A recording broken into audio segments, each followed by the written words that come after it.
7 ივლისს საქართველოს მართლმადიდებელი სამოციქულო ეკლესია ქრისტეს წინა მორბედისა და წინასწარმეტყველის წმინდა იოანე ნათლისმცემლის შობას აღნიშნავს. დღესასწაულთან დაკავშირებით ავჭალის წმინდა იოანე ნათლისმცემლის სახელობის მონასტერში საზეიმო წირვა აღევლინა. ღვთისმსახურება წალკელმა ეპისკოპოსმა გრიგოლმა აღასრულა. თანამსახურებდნენ მონასტრის წინამძღვარი არქიმანდრიტი ელისე სიხარულიძე და სხვა სასულიერო პირები. სადღესასწაულო წირვის დასრულების შემდეგ მრევლს ქადაგებით მიმართა არქიმანდრიტმა ელისე სიხარულიძემ. დღეს არის შობა დიდისა წინასწარმეტყველისა წინამორბედის ნათლისმცემელისა იოანესი, რომელიც ძალიან განსაკუთრებული იყო მაცხოვარი მის შესახებ ისეთ რამეს ამბობს, რომ კაცთაგან შობილიო მასზე წმინდა არავინ არის. ყოვლა წმინდა ღვთისმშობლის შემდგომ იგი იყო ყველაზე დიდი კაცთა შორის. იგი დაიბადა ქებრონში, ისრაელის ერთ-ერთ ქალაქში. მისი მშობლები, წინასწარმეტყველი ზაქარია და მართალი დედა ელისაბედი, უშვილონი იყვნენ. ისინი სამღვდო შთამომავლობიდან მოდიოდნენ და მღვდელი იყო ზაქარია და მას შვილი არ ეძლეოდა. უკვე ისინი გადასული იყვნენ თავის ახალგაზრდობის წლებიდან და წარმოიდგინეთ ისრაელში უშვილოები როგორც განსაკუთრებულ ცოდვილებად ითვლებოდნენ და წარმოიდგინეთ რამხელა განსაცდელი ჰქონდათ როგორ გადაიტანეს ეს განსაცდელი, როდესაც ისინი როგორც სახარებაში წერია მართალნი იყვნენ ღვთის წინაშე, რაიმე ცოდვის გამო კი არ იყო მათი უშვილოების მიზეზი. და აი ერთხელ, როდესაც წინასწარმეტყველი ზაქარია შესული იყო საკურთხეველში და აკმევდა საცეცხლურით, მას გამოეცხადა მთავარანგელოზი გაბრიელი და ახარა, რომ შენ გეყოლება ვაჟიშვილი და სახელად იოანეს დაარქმევ. თავიდან შეეშინდა ზაქარიას ბუნებრივია, მაგრამ ამის შემდგომ ეჭვი შეიტანა მის სიტყვაში და უთხრა, რომ ჩვენაო გარდასრული ვართ წლებიდან ჩვენისაო და როგორ შეგვეძინებაო და მაშინ მთავარანგელოზი გაბრიელი ეუბნება, რომ მე ვარ გაბრიელ წინაშე მდგომარე უფლისა და რახან შენ არ დაიჯერეს, დამუნჯებულ იქნები მანამდე სანამ ეს არ აღსრულდება და დამუნჯდა წინასწარმეტყველი ზაქარია. ხალხი, რომელიც გარეთ ელოდებოდა, მიხვდნენ, რომ რაღაც მოხდა, მიხვდნენ, რომ რაღაც უცნაური რამ მოხდა საკურთხეველში და როდესაც წმინდა წინასწარმეტყველი ზაქარია გამოვიდა საკურთხევლიდან, ყველა მიხვდა, რომ იქ რაღაც დიდი სასწაული მოხდა, მას უკვე ლაპარაკი აღარ შეეძლო. გადის თვეები და ელისაბედს შეეძინება ვაჟიშვილი. და მერვე დღეს, როდესაც მისი წინა დაცვეთა უნდა იყოს, ეკითხებიან, რომ რა დავარქვათ სახელიო? მამის სახელი დავარქვათ ზაქარიაო და ელისაბედი ეუბნება, არა, იოანე არ სახელი მისიო.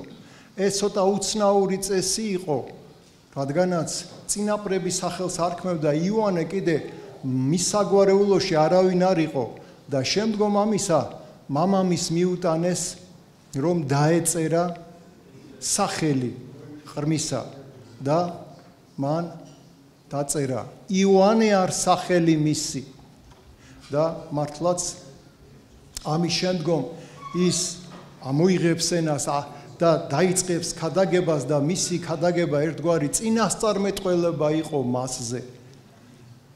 წმინდა იოანე ნათლისმცემელი არის წინამორბედი, ანუ გზის გამკვალავი და ასე ვთქვათ, მოსამზადებელი აი ამ დიდი სიწმინდის მიღებისთვის, რომელსაც მესია, ქვეყნის მსწელი, მაცხოვარი ჩვენი იესო ქრისტე წარმოადგენდა.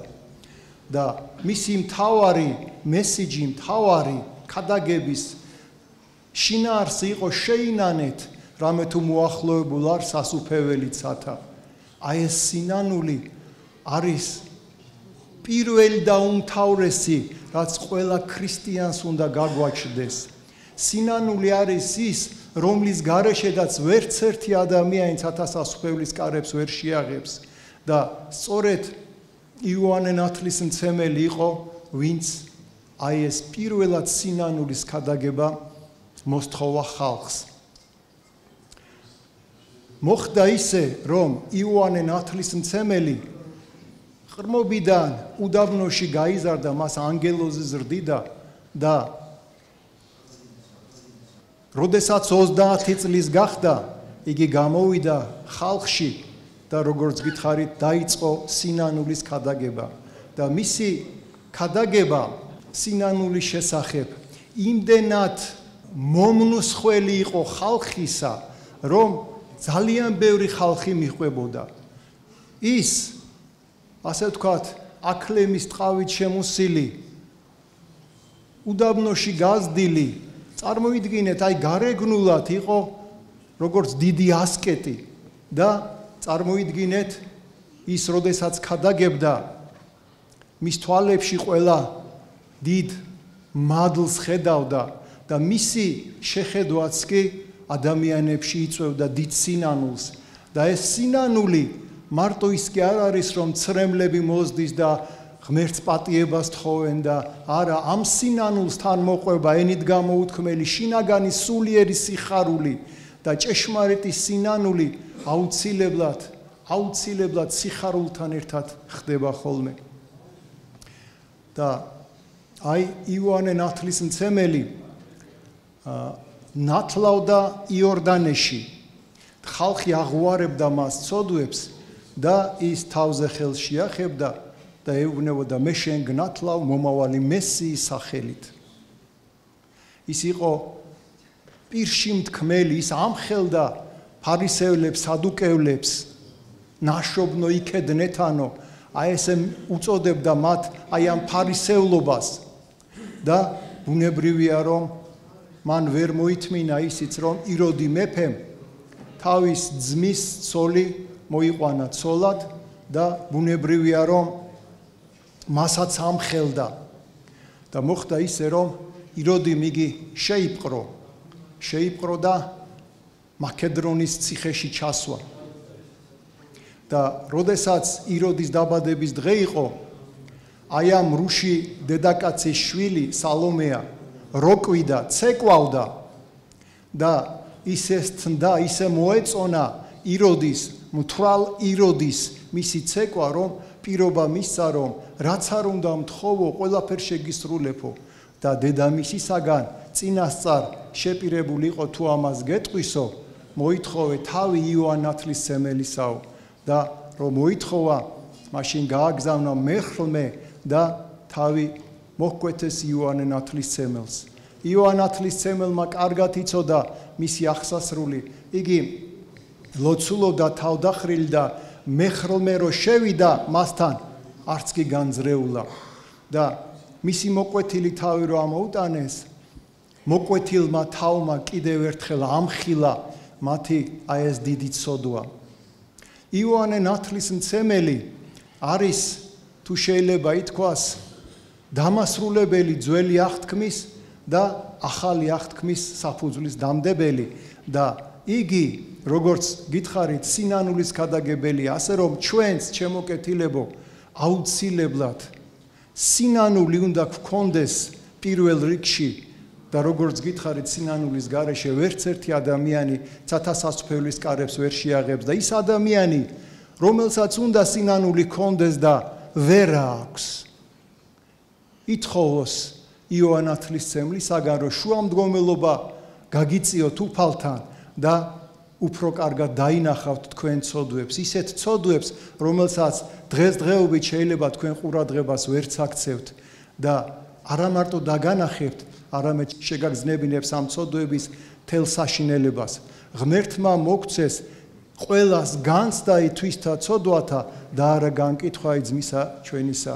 ყველას გილოცავთ ამ დიდებულ დღესასწაულს, პირველ რიგში ულოცავ მის უწმინდესობას, ჩვენს უდიდეს პატრიარქს, ღმერთმა ჯანმრთელობა, სიკეთე, გახარება მისცეს, დიდხანს გვიცოცხლოს ღმერთმა მისი თავი.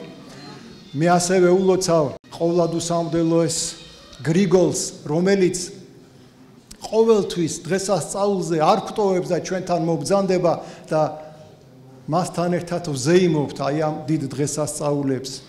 მე ულოცავ იმ მამებს, იმ დედებს, რომლებიც მობრძანდნენ, რომელიც აქ არიან დედები, მამები, მრევლს თითოეულ თქვენთაგანს გილოცავთ და გისურვებთ, რომ იოან ნათლისმცემლის მადლი, ანუ განცდა ითვისთა ცოდვათა მოგვანიჭერს უფალმა მარადის ამინ. ჩვენთან არ ზღმერთ. გადაგების დასრულების შემდეგ სასულიერო პირებმა მრევლთან ერთად ლიტანიობა აღასრულეს და ტაძარს გარშემო ჯვრებითა და ხატებით შემოუარეს. მონასტერში შეკრებილები სრულიად საქართველოს დღესასწაულს ულოცავდნენ და ამ დღის მნიშვნელობაზე საუბრობდნენ. ძალიან გვიყვარს, გვიხარია ეს დღესასწაული. ჩვენ მე პირადად ალბათ 1-15 წელიწადია ყოველ 7 ივლისს მოვდივარ. მიყვარს ძალიან აქაურობა, ძალიან ლამაზია სხვათა შორის და განსაკუთრებულია და მადლიც განსაკუთრებულია.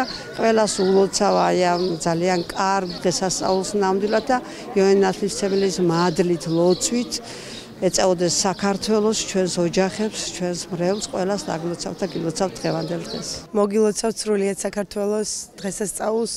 შეგვეწიოს სრულიად საქართველოს, გაგვაერთიანოს, გაგვამთლიანოს. დღევანდელ დღეს ულოცავთ სრულიად საქართველოს და ჩვენ პატრიარქს, რომელიც გვინდა რომ იყოს ბედნიერი და ჯანმრთელი. სრულიად საქართველოს ულოცავ იოანე ნათლისმცემლის შობას და ასევე ულოცავ ჩვენს პატრიარქს, უსურვებ ჯანმრთელობას და მხნეობას. აღსანიშნავია, რომ საქართველოს მართლმადიდებელი სამოციქულო ეკლესია წმინდა იოანე ნათლისმცემლის ხსენების დღეს წელიწადში რამდენჯერმე აღნიშნავს.